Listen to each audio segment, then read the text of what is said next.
Olá, hoje é terça-feira, dia 6 de julho de 2021, e o Grupo de Conjuntura está reunido para mais um episódio do nosso podcast. Eu sou Gabriel Chianca, estou aqui reunido com os pesquisadores Antônio Lixa e Margarida Gutierrez. Hoje a nossa conversa é sobre a melhora que tem sido observada ao longo de 2021 no balanço de pagamentos. Em nosso programa de hoje, nós vamos analisar essa melhora nas contas externas brasileiras, assim como vamos falar um pouquinho das perspectivas para o final desse ano. E ainda, a gente vai trazer um enfoque que é velho conhecido dos economistas mais experientes e que talvez já não seja mais tão comum para os economistas mais novos. O enfoque da solvência externa. É isso um pouco do que a gente tem na nossa conversa de hoje. Eu gostaria de convidar, primeiramente, o pesquisador Antônio Lixa. Muito obrigado, Gabriel. Tá? Então, como você colocou, a gente vai conversar um pouquinho sobre as contas externas brasileiras, especialmente neste ano de 2021. Tá? Basicamente, a ideia é que está tendo uma melhora grande ao longo deste ano sobre o resultado que a gente tem no balanço de pagamento. Tá? É claro que, como a gente depois vamos conversar um pouquinho mais, existem alguns determinantes, algumas causas para essa melhora, não? Por um lado, digamos, quando a gente está basicamente olhando este ano 2021, a gente tem uma melhora do cenário internacional, tá? Essa melhora se traduz basicamente num aumento do comércio internacional, não? O comércio está se desenvolvendo rapidamente, um aumento dos preços das commodities, que basicamente o Brasil é um grande exportador de commodities, e uma grande liquidez internacional, tá? Então, temos um cenário externo, internacional benigno, tá? que está ajudando este ano no ajuste externo. Tá? Por outro lado, também, a taxa de câmbio, apesar dela ter caído nas últimas semanas ou no último mês, tá? O câmbio se encontra em um patamar bem mais elevado que o ano passado, então a gente tem uma desvalorização cambial.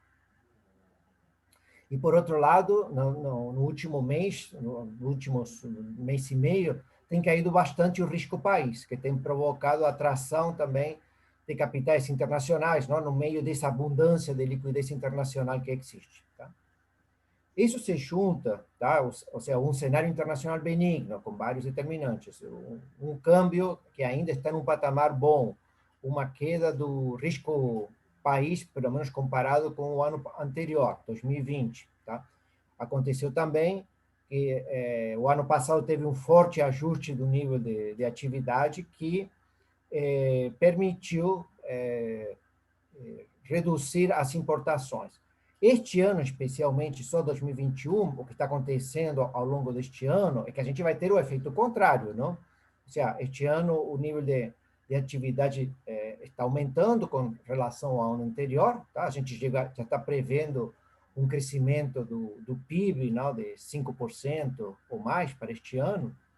Em consequência, isso afeta, por um lado, as importações, basicamente de bens intermediários, como a gente já vai ver, que estão aumentando, e, por outro lado, também está aumentando a conta de lucros e dividendos remetidos para o exterior por causa da melhora no lucro das empresas, tá? Especialmente das exportadoras. Então, esses são os determinantes. Eu vou abusar agora um pouquinho de números, tá? Fazer uma coisa que às vezes não é tão boa, mas, sei lá, como a gente não tem tratado deste tema, basicamente ao longo deste ano, o problema das contas externas, só tentar colocar situar um pouco como que está nosso balanço de pagamento.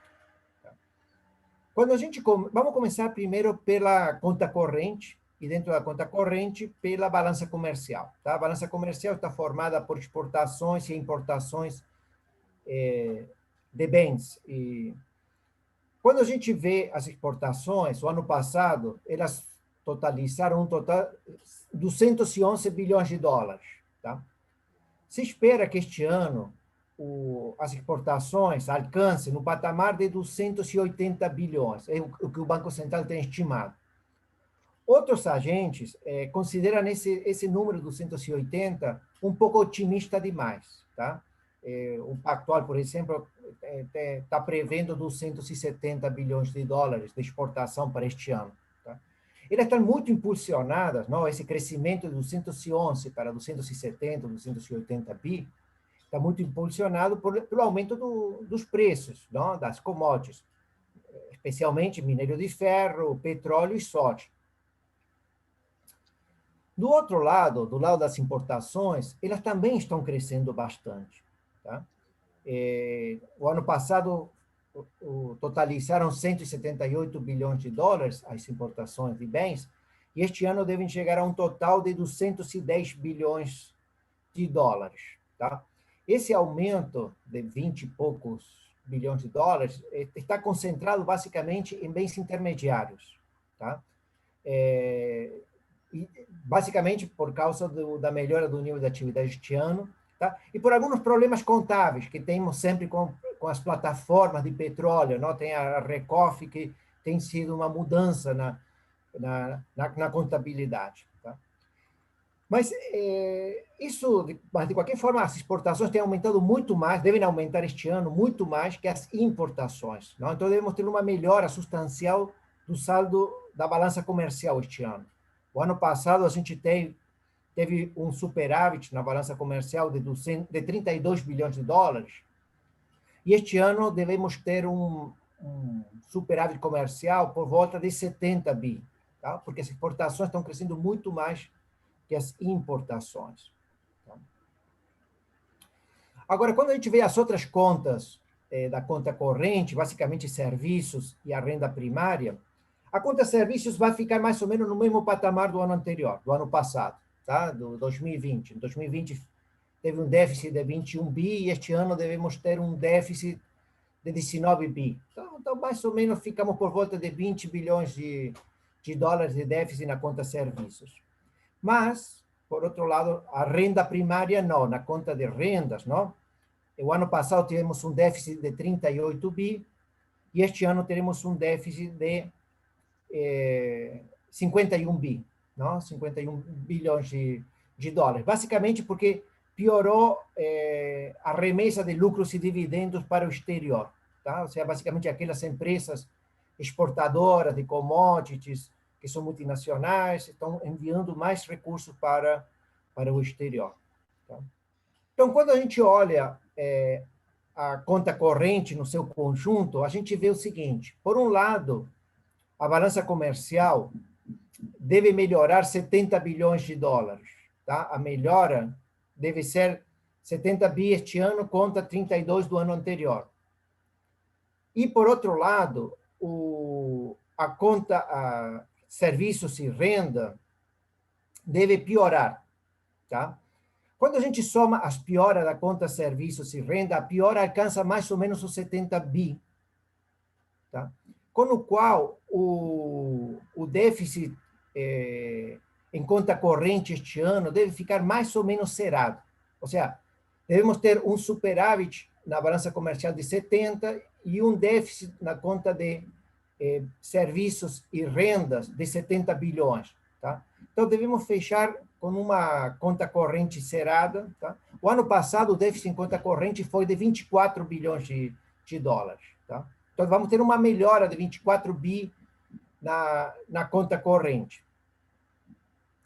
Alguns analistas estão um pouquinho mais otimistas, tá? Acham que a gente podemos ter um pequeno superávit na conta corrente, podemos chegar a 2 ou 3 ou 4 bilhões de dólares este ano, mas a gente pode pensar que a conta corrente vai ficar mais ou menos zerada, tá? Com um déficit que a gente teve em 2020. Por outro lado, na conta financeira, a gente tem 3 grandes grupos. Tá? Os investimentos diretos no país devem melhorar substancialmente este ano. Tá? O ano passado, os investimentos diretos alcançaram 34 bilhões de dólares, e este ano, a previsão do Banco Central coloca 60 bi. Alguns analistas acham que é muito otimista, que pode ser um pouquinho menos, 50 bi. Tá? Mas, de qualquer forma, se for uns 60 bi do Banco Central, isso representa 3,8% do PIB. Tá? Então, tem uma melhora do investimento direto, muito associado, tá, a essa liquidez internacional e a melhora por causa da pandemia, não? No nível de atividade. Tá? Mas os outros dois grupos também da conta financeira estão melhorando. Tá? Investimento em carteira, que o ano passado foi deficitário, tá? Foi de 3 bilhões de dólares o déficit, este ano vai ser superavitário. Tá? Provavelmente o investimento em carteira este ano alcança os 21 bilhões de dólares. Tá? Isso se explica basicamente pelo aumento, pela melhora na diferença de juros. Não? Tem o aumento da taxa de juros aqui no Brasil está sendo mais intensa que o que está acontecendo em outros países do mundo, e também pela queda do risco país. Tá? Especialmente melhoraram a conta de ações, porque teve uma forte entrada de estrangeiro. Tá? Então, investimento em carteira vai ficar positiva, provavelmente em 21 bilhões de dólares, e isso não acontecia desde 2015. Tá? Ou seja, tínhamos um longo período com déficit nessa conta. E a última, que são outros investimentos, que envolve empréstimos e créditos comerciais, também vai melhorar. O ano passado tivemos um déficit nessa conta, outros investimentos, de 21 bi, e este ano devemos ter um superávit de 9 bi.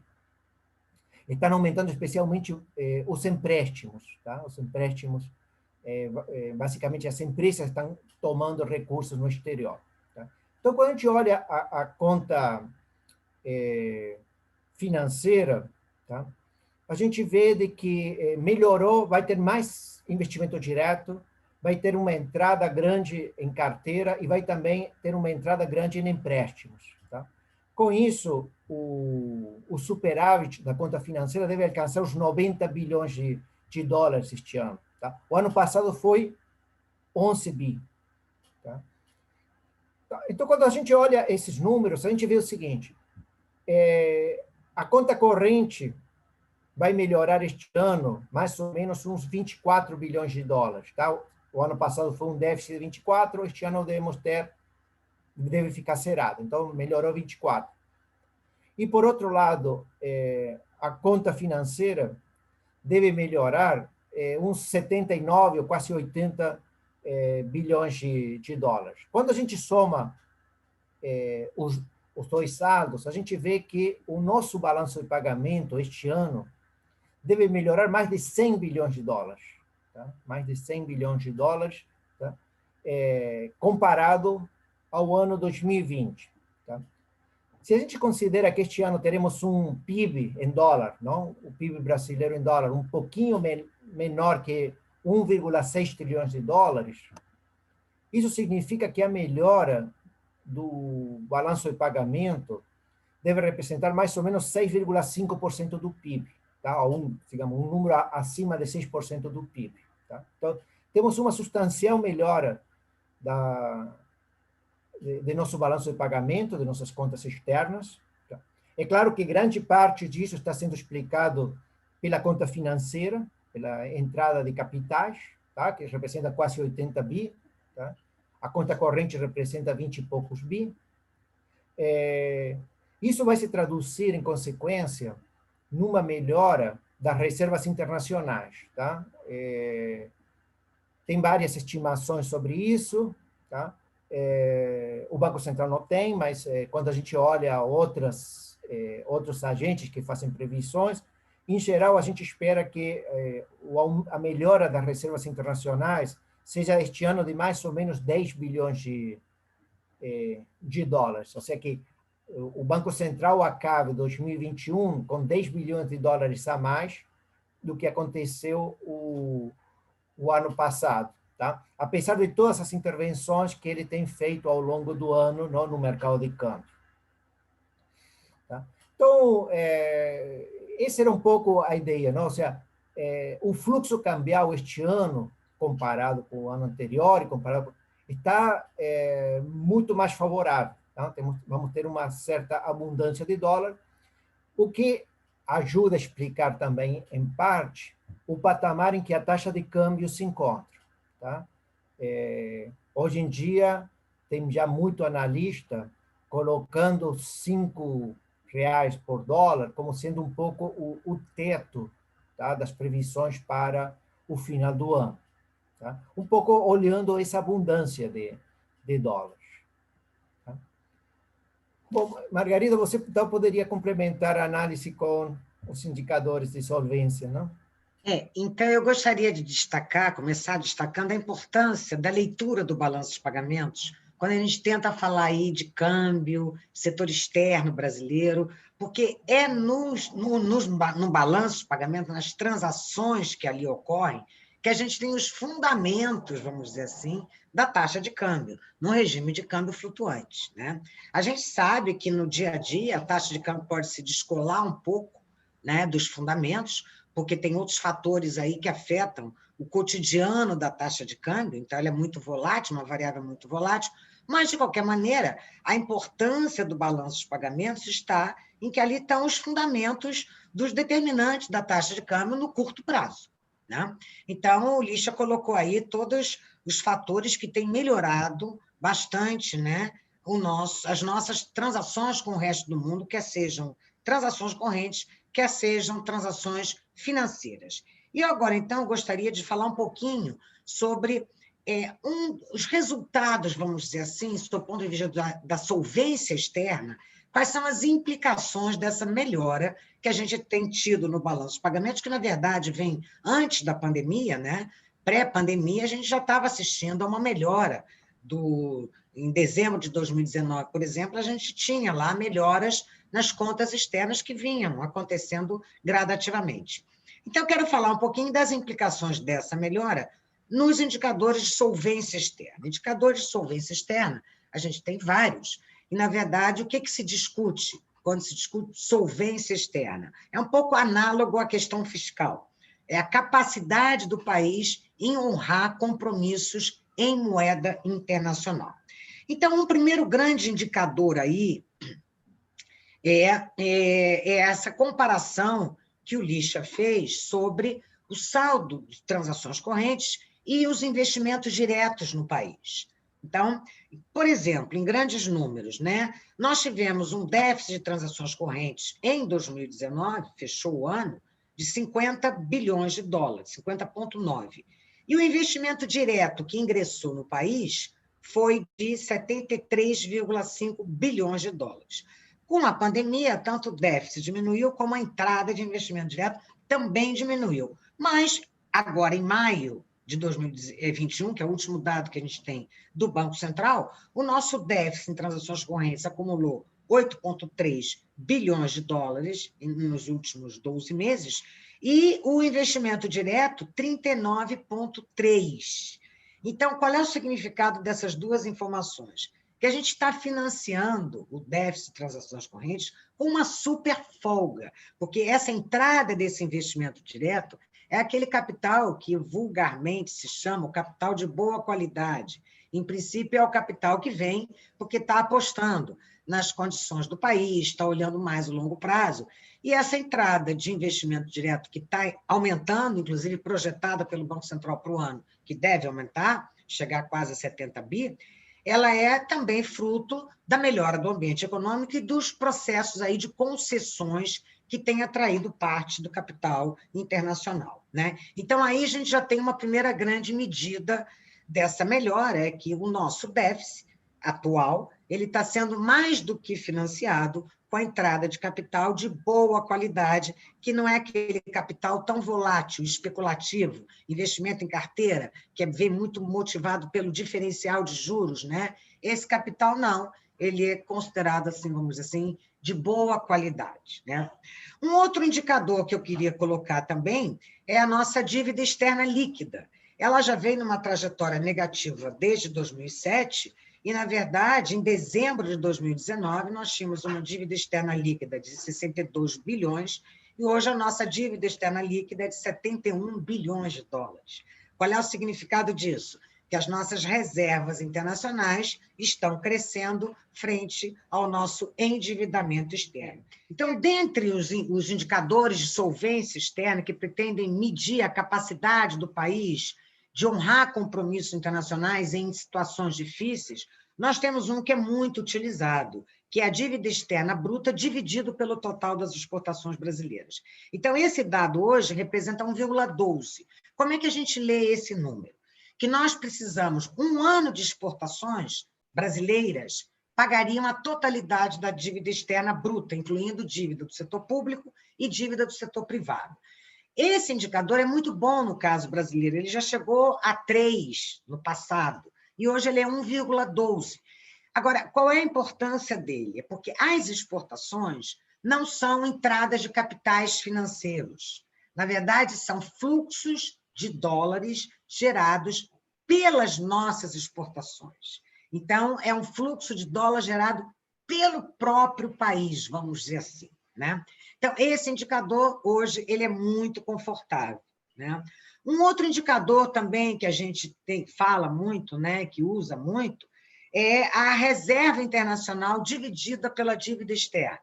Então, eu tenho uma quantidade de reservas internacionais do país, que são do país, pagaria quanto da dívida externa? Então, esse indicador hoje está em 1,2, dizendo, olha, a gente tem mais reservas internacionais do que a nossa dívida externa bruta. Então, também é um outro indicador que garante, vamos dizer assim, o compromisso de pagamentos, honrar pagamentos internacionais numa situação de estresse eventuais que ocorram no mercado internacional e que interrompessem um fluxo de entradas de capitais de uma forma mais abrupta. Então, o país tem dólares.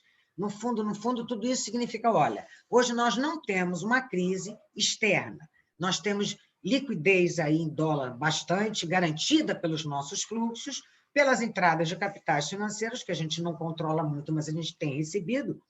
E, na verdade, qual é agora a grande conclusão? Como é que isso tudo vem sendo produzido? Quais são os fatores que estão por trás dessa melhora? Na verdade, nós temos o que a gente chama em economia de um brutal ajuste externo, um ajustamento externo que vem sendo processado basicamente por dois grandes fatores, vamos dizer assim. Um redirecionamento da demanda agregada que vem sendo fortemente induzido pela desvalorização cambial, que, embora o lixo tenha colocado que a gente agora está vivendo uma apreciação cambial, a nossa taxa de câmbio real efetiva está muito acima da nossa média histórica. Então, a gente tem um câmbio super competitivo hoje, né? E isso é muito favorável para as exportações.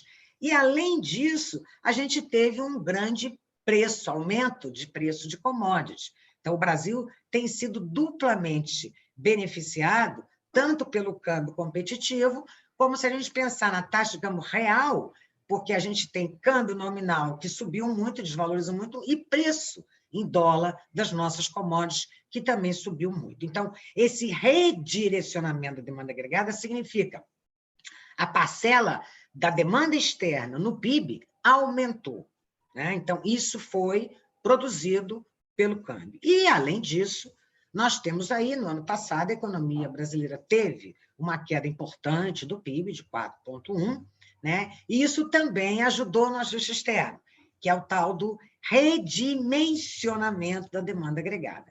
Na medida em que a demanda agregada caiu por conta da pandemia, nós também tivemos uma redução das importações e uma certa reorientação, vamos dizer assim, para o setor exportador, né? Então, nós temos esses dois fatores que produziram esse ajustamento externo na economia brasileira. O câmbio, associado a preço de commodities, e a queda importante do nível de atividade econômica, que, como o Lixa colocou, esse ano vai ser um pouco diferente. Como a economia brasileira vai crescer com mais força esse ano, então, na verdade, a gente vai ter aí um aumento das importações. Ano passado, recente, não foi assim. Então, basicamente, era isso que eu queria colocar. Uma coisa muito importante. Essa melhora nas nossas contas externas, certamente, foi muito importante para determinar a queda do risco Brasil. O nosso risco, país aí, durante toda a pandemia e tal, ele cresceu um pouco, como a maior parte das economias emergentes, mas ele ficou num patamar bastante razoável e abaixo da média dos países emergentes, como regra. Hoje tem sido um fator adicional de queda do nosso risco país, que olha muito as nossas condições aí de solvência externa na sua determinação. Então, basicamente, era isso que eu queria colocar. Margarida, gostaria de complementar. Brasil é um país que normalmente tem déficit em conta corrente. Tá? Ou seja, o tradicional é ter a gente pode pensar um equilíbrio de longo prazo com um déficit em conta corrente de 2 ou 3% do PIB. Não? Isso deveria ser sustentável, como a Margarida colocou, por causa do ingresso de capitais, não? Basicamente do investimento direto, aqueles de boa qualidade. Mas este ano a gente vai ter não vamos ter déficit, vamos estar com a conta corrente cerrada ou com um pequeno superávit, tá? O que significa que a gente está, digamos, com um ajuste externo um pouquinho mais forte do necessário, tá? Ou seja, a gente deve esperar para os anos seguintes, tá?